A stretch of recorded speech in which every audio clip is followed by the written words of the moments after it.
Energy flow in an ecosystem, एक ecosystem में energy flow जो होता है वो किस तरह से होगा। देखो यहाँ पे ला आता है 10% ला और ऑल्सो नोन एज लिंडमैन ला। इसके अलावा एनर्जी के और भी बहुत सारे ला आते हैं, लाइक जिन्हें कहते हैं thermodynamics law, as you discuss in the physics. आपने फिजिक्स में पढ़ा होगा थर्मोडायनेमिक्स के जनरली 2 ला आते हैं। एक फर्स्ट ला होता है थर्मोडायनेमिक्स का, जो कहता है कि energy never be created nor be destroyed, energy can transfer from one form to another form. यानी थर्मोडायनेमिक्स का फर्स्ट ला ये कहता है कि एनर्जी जो होती है वो क्रिएटेड नहीं हो सकती, ना ही डिस्ट्रॉय किया जा सकता, उसको एक फॉर्म से दूसरी फॉर्म में ट्रांसफर किया जा सकता है। और जो ट्रांसफर भी होगा वो भी यहाँ पे 100% एनर्जी का नहीं होगा। ये नहीं कि अब मान लीजिए एक एनर्जी जो 100% एनर्जी थी उसको आगे दूसरी फॉर्म में भी 100% एनर्जी ट्रांसफर होगी, कुछ ना कुछ एनर्जी का लॉस होगा ही होगा। सेकंड ला ये कहता है कि जब एनर्जी एक मीडियम से दूसरे मीडियम में ट्रांसफर होती है तो कुछ एनर्जी जो होती है वो लॉस हो जाती है in the form of heat, right. तो ये जो ला कहते हैं थर्मोडायनेमिक्स के, इसी को अगर फॉलो किया जाए तो यही ला एक इकोसिस्टम में भी अप्लाई होते हैं।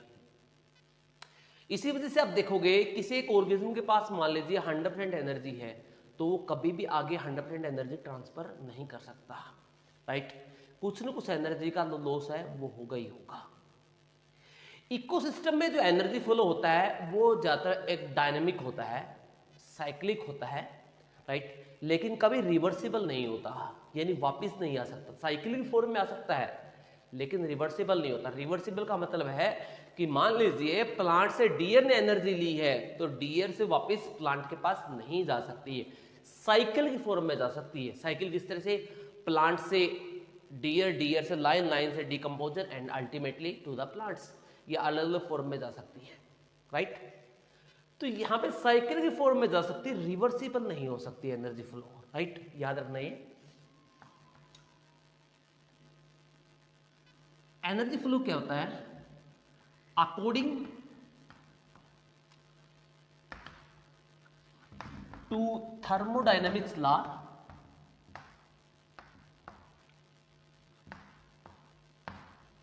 Thermodynamics laws,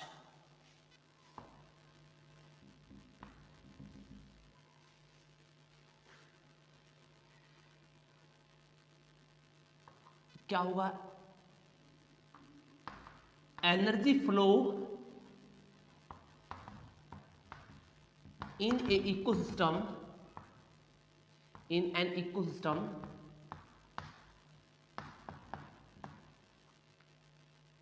is cyclic,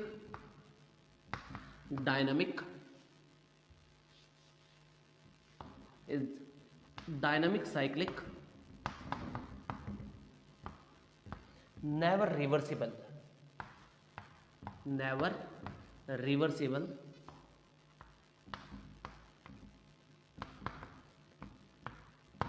right. अब इस लॉ को, सेकंड लॉ को यहां पे फॉलो करता है लॉ ऑफ 10% लॉ। अगर इसमें पढ़े हम 10% law,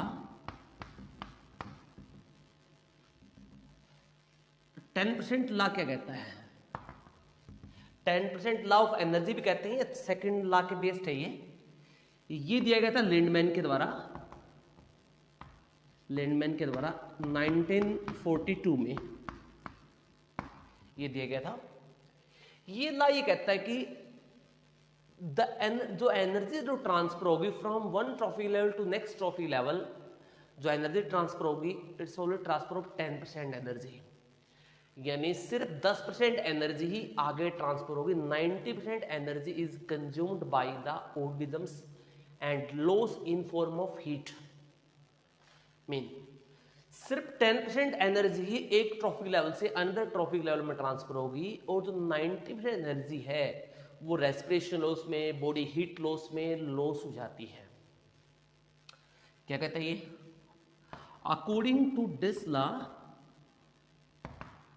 according to 10% law,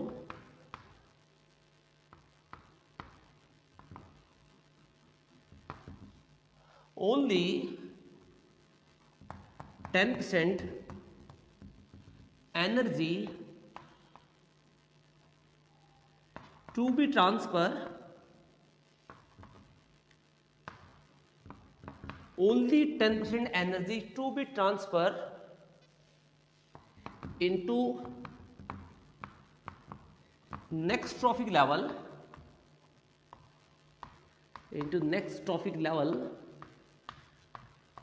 and 90% energy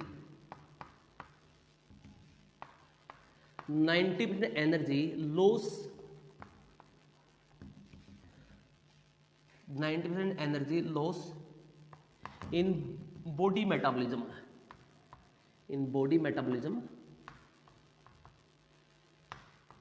और बॉडी मेटाबॉलिज्म में क्या होती है, 90% एनर्जी लॉस हो जाती है। यानी इसमें मेन लाएगा रेस्पिरेशन, इसमें लॉस में मेन कौन सा आता है, रेस्पिरेशन लॉस बोलते हैं इसे, राइट। 90% एनर्जी जो होती है वो यहाँ पे लॉस हो जाती है। समझने के लिए मैं आपको एक एग्जांपल दूंगा इसके अंदर, आप समझने के लिए मान लीजिए 10% एग्जांपल दीजिए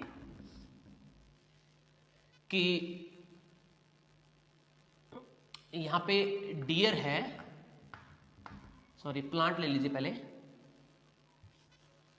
एक ग्रास है जो प्रोड्यूसर है, ग्रास से डियर, डियर से लायन। तो मान लीजिए इसके पास जो एनर्जी है, जैसा आप इमेजिन करिए इसके पास 1000 जूल एनर्जी है। ये प्राइमरी प्रोड्यूसर, ये क्या होता है, प्राइमरी प्रोड्यूसर होता है। नीचे मान लीजिए ये प्राइमरी प्रोड्यूसर है, इसके पास मान लीजिए 1000 जूल एनर्जी है। तो डियर के पास ओनली 100 जूल आएगी, क्योंकि इसका 10% कितना होगा, 100 जूल। तो ये 90% जो एनर्जी है ना वो लॉस हो जाएगी। 90% जो एनर्जी है वो लॉस होगी इसके अंदर, रेस्पिरेशन लॉस में, फोटोसिंथेसिस में, इनमें क्या होगी, लॉस हो जाती है। और डियर के पास ओनली 100 जूल आई। डियर से लायन के पास गई जस्ट ओनली 10 जूल। कितनी गई, 10 जूल। ये है प्राइमरी कंज्यूमर और ये सेकेंडरी कंज्यूमर। तो इसके 10% कितनी गई, ओनली 10%। इसमें भी क्या होगी, 90% जो है बॉडी हीट में लॉस होगी। यहाँ पे डियर में क्या करते हैं, 90% लॉस होगी। तो यहाँ पे ओनली 10% एनर्जी ही आई है ट्रांसफर। अब ये टॉप कंज्यूमर के पास या फिर जो सबसे ऊपर आ रहा है कंज्यूमर, उसके पास इतनी कम एनर्जी बच जाती है कि एक यही लॉ जो है एक फूड चेन में जो ट्रॉफिक लेवल है उसके नंबर लिमिटेड बनाता है। क्योंकि आपको पता है एक फूड चेन में जो जर्नली होते हैं नंबर होते हैं वो जर्नली कितने हो सकते हैं, 3 to 6 या 3 to 5 हो सकते हैं, जर्नली मैक्सिमम 6 हो सकते हैं। 3 to 5 इतने नंबर क्यों होते हैं, क्वेश्चन यहाँ पे पुट हो सकता है कि एक फूड चेन में जो नंबर होते हैं लिमिटेड क्यों होते हैं, जस्ट 3 to 5 क्यों होते हैं, इससे ज्यादा क्यों नहीं हो सकते, क्योंकि एनर्जी आपको पता है धीरे धीरे डिक्रीज होती रहती है। तो आगे इतनी कम एनर्जी बच जाएगी कि आगे ट्रांसफर के लायक नहीं होगी। यानी इसको अगर खाएगा भी तो उसके पास कितनी जाएगी, जस्ट ओनली 1 जूल। तो इसका मतलब वो आप इसको खाने में ज्यादा एनर्जी लगाएगा, ना कि उससे जितनी एनर्जी मिलेगी नहीं। तो इसी वजह से यही लॉ कहता है कि यहाँ पे इसी वजह से टॉप कंज्यूमर के पास हम इजीली नहीं खा पाते, क्योंकि उसके पास हमें लोड ऑफ एनर्जी नहीं मिल पाएगी, राइट। तो ये था एनर्जी फ्लो जो होता है इस तरह से 10% लॉ के बारे में।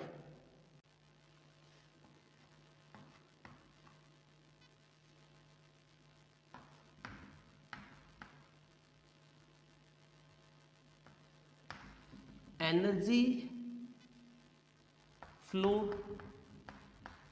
In plants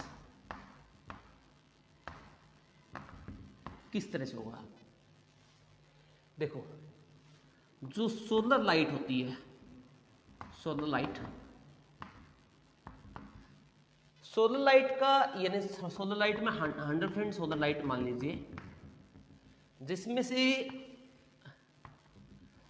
50% he फोटोनेटिक active radiation होते हैं जो हमारे अर्थ सरफेस पे आ पाती है। कितनी, जस्ट ओनली 50% या लेस देन 50%। उन्हें कहते हैं photosynthetic active radiation, active radiation. ये क्वेश्चन पुट हो चुका है,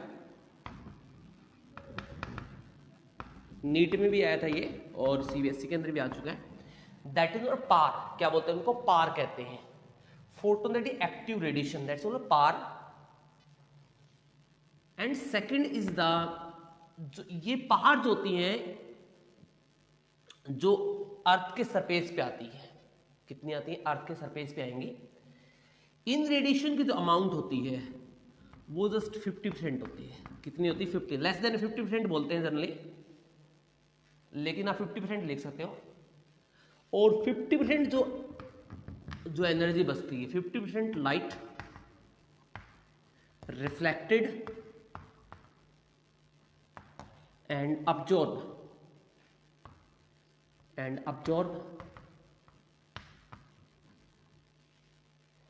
50% जो लाइट होती है reflected and absorb by gases and clouds. देखो 50% लाइट अर्थ पे आएगी, उसमें से क्या होता है, मोस्ट ऑफ द यहाँ पे लॉस हो जाएगी या फिर क्या हो जाएगी, रिफ्लेक्टेड हो जाएगी, राइट। 50% क्या होती है, मोर देन 50%, ये लेस देन 50% अर्थ पे फोटोसिंथेसिस के लिए होती है, और 50% क्या होती है, रिफ्लेक्ट हो जाती है। जिसमें से इसमें से 2 to 10%, 2 to 10% पार जो होती है, पार 2 to 10% जो पार मैंने फोटोसिंथेटिक एक्टिव रेडिएशन होती है वो अवेलेबल होती है फोटोसिंथेसिस के लिए, अवेलेबल फॉर फोटोसिंथेसिस, राइट।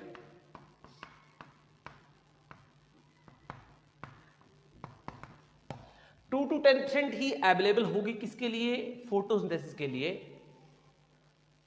यानी इसमें से सारी अब्जॉर्ब नहीं कर पाएंगे, सिर्फ 2 to 10% ही यहां पे मिल पाएगी प्लांट को। अब उसमें से क्या होता है, इसमें से भी प्लांट जो हैं 1 to 10% ही फोटोसिंथेसिस के अंदर टेक पार्ट कर पाते हैं। 1 to 5% incident radiation absorbed by plants,